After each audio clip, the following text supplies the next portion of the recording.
아침을 시작하는 슬기로운 방법. 오늘 내게 이로운 뉴스.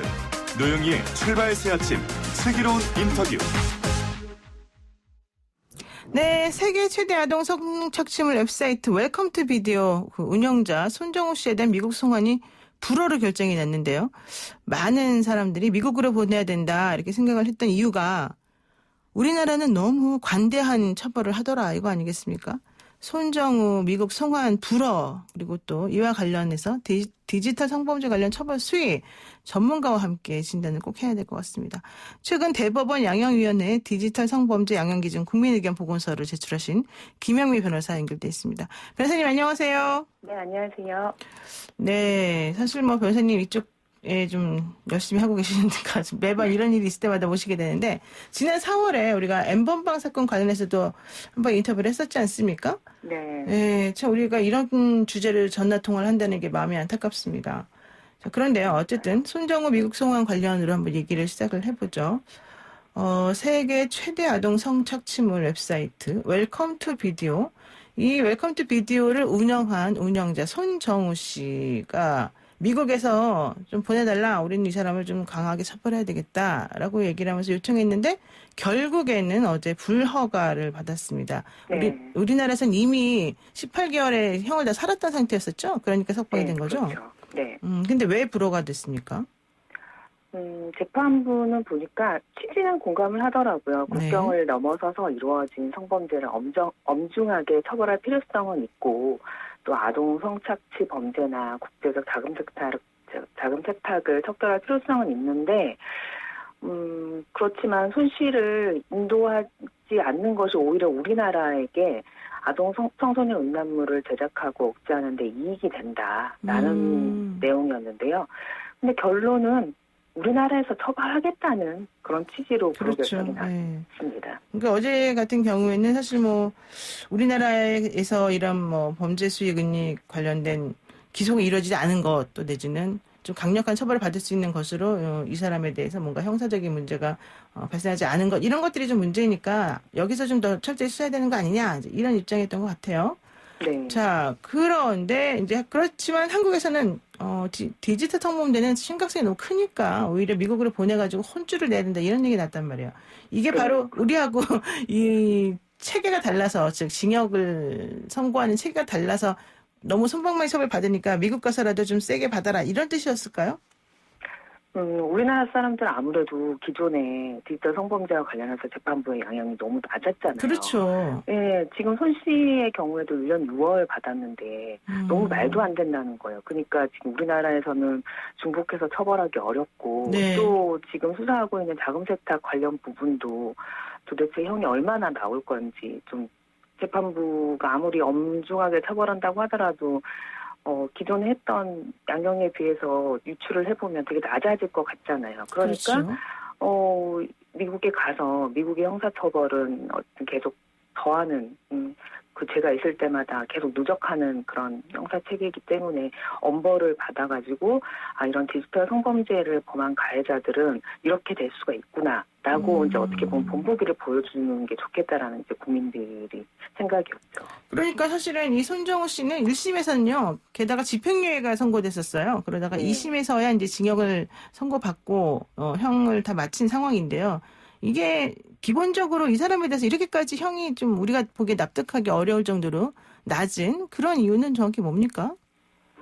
일단 기존에 신체적인 성범죄가 이제 보통 강간이나 강제추행인데 네. 그런 범죄는 되게 중하게 생각을 했는데 디지털 성범죄는 사람에게 직접 가해를 하는 게 아니라 인터넷을 통해서 어떤 기계를 통해서 이루어지기 때문에 약간 사람들 입장에서도 피해자 입장에서도 피해가 좀 덜한 게 아니냐 약간 이런 인식이 일반인들도 있었고 재판부도 있었고 약간 검사도 수사관도 있었고 약간 이랬던 것 같습니다. 그렇다 보니 형이 대체적으로 낮았던 거죠.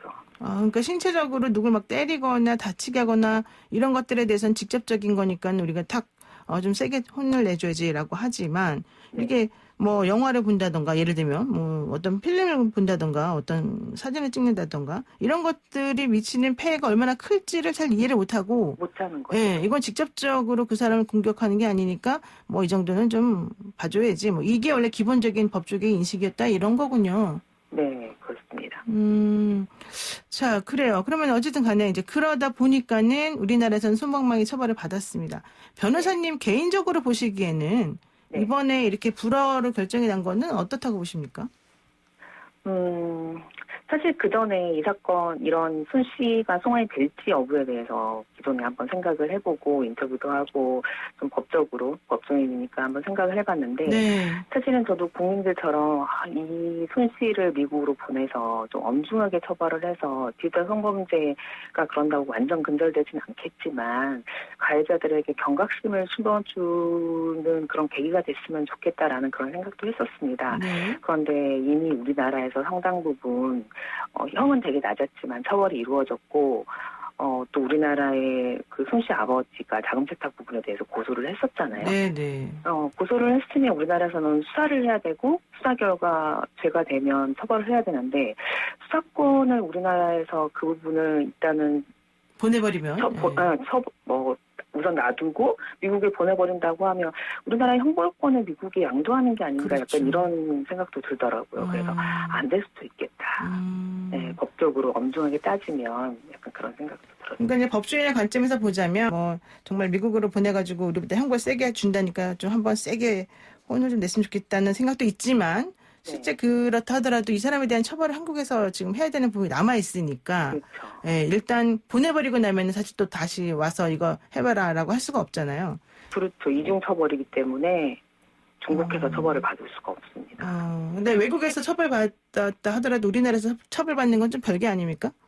별개긴 하지만 네. 범죄인 이제 우리나라에서 이미 처벌이 된 거는 미국 가서 이미 처벌이 받았기 때문에 미국에서 다시 처벌은 할 수는 없어요. 근데 미국에서 처벌받았다고 하더라도 이제 우리나라에서 형을 정하면서 참작 사유이기는 하지만 네. 일단은 우리나라에서 처벌을 하고 우리나라 국민 어쨌든 범죄자이긴 하지만 우리나라 국민이기 때문에 형벌권을 어떻게 보면 후기이긴 하지만 양도하는 그런 취지가 될 수 있어서. 그러니까 어쨌든 우리나라에서 아직 수사를 하고 아직 이제 처벌을 안 했으니까 재판도 받고 이런 절차가 남아 있으니까 그 절차를 거쳐서 제대로 된 처벌을 받고 그 다음에 뭐 보내든지 말든지 하는 게 낫겠다. 오히려 네, 이제 이렇게 그렇죠. 우리는 생각할 수가 있는 거죠. 네. 자, 그런데요. 지금 어제 오늘 계속 뜨거웠던 얘기 중에 하나가 이 판결을 선고한 이 부장판사님에 대한 대법관 자격 박탈 청원이 있었기 때문 아니겠습니까? 그러니까 이렇게 뭐 손정호 씨가 어제 사실은 석방이 되면서 그동안에는 이런 것들을 이유로 해서 구속해서 이제 수감이 돼 있었는데 이번에는 뭐 미국 보낼 필요 없다라고 하니까 내보낼 수밖에 없어요. 그래서 내보내니까 이제 다들 국민들이 정말 화가 많이 났습니다. 근데 그러다 보니까 이 고등법원에 있는 수석부장판사가 대법관 후보 1순위인데 이 사람 대법관 되면 안 된다. 이런 식으로 좀 국민청원이 나와서 오늘까지 27만 명이 좀 넘었다는 거예요. 이건 어떻게 보세요? 사실 손 씨가 송환 결정이 날 가능성도 있었거든요. 그렇죠. 근데 어쨌든 재판부가 많이 고심을 해서 결정한 것 같은데 국민들이 원하는 결정이 나지 않았다고 하더라도 재판이 이제 양심에 따라 재판을 했다라고 생각을 하기 때문에 그것 때문에 그런 청원을 한다고 하면은 모든 재판에서 재판부가 좀 위축되지 않을까 약간 그런 우려도 들기는 하더라고요. 사실 저희가 옛날에 재판 처음 시작할 때만 해도 판사님은 그냥 거의 다 맞는 존재 이랬는데 요즘에는 판사님들이 판결 내리면 잘못했다, 잘됐다, 다들 이제 분석들을 많이 하시고 여론이 또 상당히 영향을 미치는 걸로 지금 얘기가 되더라고요. 네. 지금 재판부도 성범죄 같은 경우는 특히 좀 여론으로부터 자유롭지 못한 게 사실이죠. 맞아요.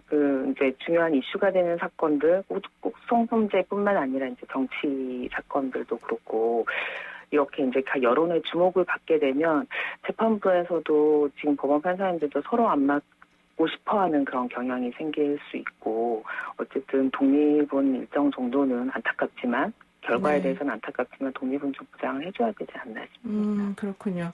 자, 그리고요, 어쨌든 변호사님께서, 지금 이제 보시기에 우리나라에서 디지털 성범죄 처벌수가 낮다는 거는 뭐 이렇게 알고 있는데요. 네. 이걸 미국하고 비교해보면 어느 정도나 낮은 겁니까? 일례로 하나를 네. 비교를 해보면 지금 손 씨는 아예 배포를 했지만 네. 우리가 많은 국민이라고 말씀드릴 수는 없지만 많은 사람들이 아동 청소년 이용 음란물을 다운받는 사람들이 많잖아요. 네네. 이렇게 다운로드만 받아도 미국의 경우에는 징역 5년이 나옵니다. 다운로드만 그러면 받아도? 네, 그러면 네. 10개면 50년인 거예요. 네. 근데 우리나라는 아동 청소년 이용 음란물 소지죄가 있는데 네. 지금 이제 6월 2일 날 개정은 되긴 했지만 개정 전에는 1년 이하의 징역이나 2천만 원 이하의 벌금형이었어요. 아이고, 이렇게 완전 차이가 나네요. 엄청 차이 나죠. 개정돼서 그나마 1년 이상의 징역으로 바뀌었지만 그전엔 너무 낮았고 또 만약에 하나를 소지하건 10개를 소지하건 간에 네. 미국처럼 계속 더한 찌는 게 아니라 경합범 가중이라고 해가지고 장기의 2분의 1까지밖에 가중이 안 되는 법체계인 거예요. 그렇죠. 우리는 그렇죠. 그러다 보니까 이제 어. 미국이랑은 형량 차이에서 많은 차이가 날 수밖에 없죠. 그러다 보니까는 이제 이 현실 인식과 실제 그 사람에 대한 처벌과 이게 너무 갭이 크니까 차이가 있을 수밖에 우리는 화가 날 없죠. 수밖에 없다 이런 얘기군요. 네. 자, 그러면은요, 이렇게 디지털 성범죄하고 뭐 관련해서 여러 가지 이 처벌 수위가 국민들이 보기에 너무 좀 미치지 못한다 이런 생각이 지금 들고 있는 게 또 박사방 운영자와 관련해서 얘기란 말이에요. 조주빈 씨가 또 매일 반성문을 제출하면서 반성문 제출하니까 또 좀 많이 봐주려나 이런 걱정하는 분들도 있다는 겁니다. 이거 어떻게 보십니까? 과거 같으면 정말 조주빈 씨도 조주빈 가해자도 어떻게 보면은 손 씨처럼 이렇게 손방망이 처벌을 받을 가능성도 있었던 거예요. 네. 근데 이제 엠번방 사건이 터지면서 정말 전 국민들이 다 같이 공감해주고 이런 진짜 극악무도한 이런 범행을 저지를 수도 있구나라고 하면서 공감대 형성해주면서 지금 조주빈은 아니지만 그 전에 다른 공범들 선고형을 보면 지금 미성년자인 배모 씨의 네. 경우에는 장기 10년에 단기 5년에 지금 구정기형을 선고받았고 그다음에 또 다른 공범인 유모 씨 같은 경우는 징역 7년 네. 그다음에 또 다른 공범인 8년 정도 받았거든요. 네. 그러면 조주빈은 주범이고 범행의 횟수도 훨씬 많고 너무 극악무도하기 때문에 죄질도 안 좋죠. 예. 그렇죠. 그러다 보니까 이제 그 이상의 형은 분명히 선고될 거라고 생각이 됩니다. 그러니까 근데 반성문을 쓰든지 말든지. 예. 네, 그렇죠. 네. 반성문 쓴다고 다 형을 그렇죠. 해주는 건 아니니까. 확 내려준다고 하면은 누가 안 쓰겠습니까? 그렇죠. 예. 자, 그래서 얘기되는 게 바로 양형 기준안인 것 같아요. 어제 양형 네. 기준안 의결이 있었다면서요? 어제 양형 기준안이 완전히 의결된 그건 건 아니에요? 확인을 못했는데요. 네. 지금 7월 2일자로 양형 기준 자문회의를 거쳤습니다. 그러니까 네네. 외부 전문가에게 지금 양형 인자 중에 감경 요소로 진지한 반성, 네. 그다음에 피해자의 처벌 불원, 그다음에 가해자가 초범인지 이게 네. 이제 감경 인자로 들어가 있는데 다른 그렇죠. 범죄의 경우에는 네. 이런 디지털 성범죄의 경우에도 이런 진지한 반성이나 처벌 불원, 형사처벌 전력 없음을 감경 사유로 그대로 둘 것인지에 대해서 외부 전문가로 구성된 자문회의를 거쳤습니다. 그렇군요. 저 진짜 궁금해하더라고요. 진지한 반성은 뭘로 판단합니까? 저 사람이 진지하게 반성하는지 아닌지 그렇죠. 미안하다고만 하면 들어가 볼 수가 되는 게 없는데. 아니잖아요. 예. 네. 그러니까 반성문을 쓰게 되는 거예요, 가해자들이. 그래서 막 10장 쓰면은 좀 반성 많이 하고 한 장 쓰면 반성 안 하고 이렇게 판단하는 건 아니잖아요.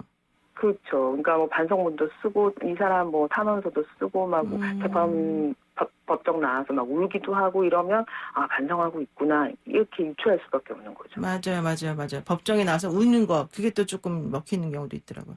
하여간에 우리나라 좀 약간 정말 성범죄 관련해가지고는 좀 처벌시가 너무 낮다 이건 계속 나오는 것 같고요. 특히 디지털 성범죄 앞으로 좀 신경 써야 될 것 같습니다. 네, 오늘 말씀 여기까지 듣겠습니다. 고맙습니다. 감사합니다. 네, 지금까지 김영미 변호사였습니다.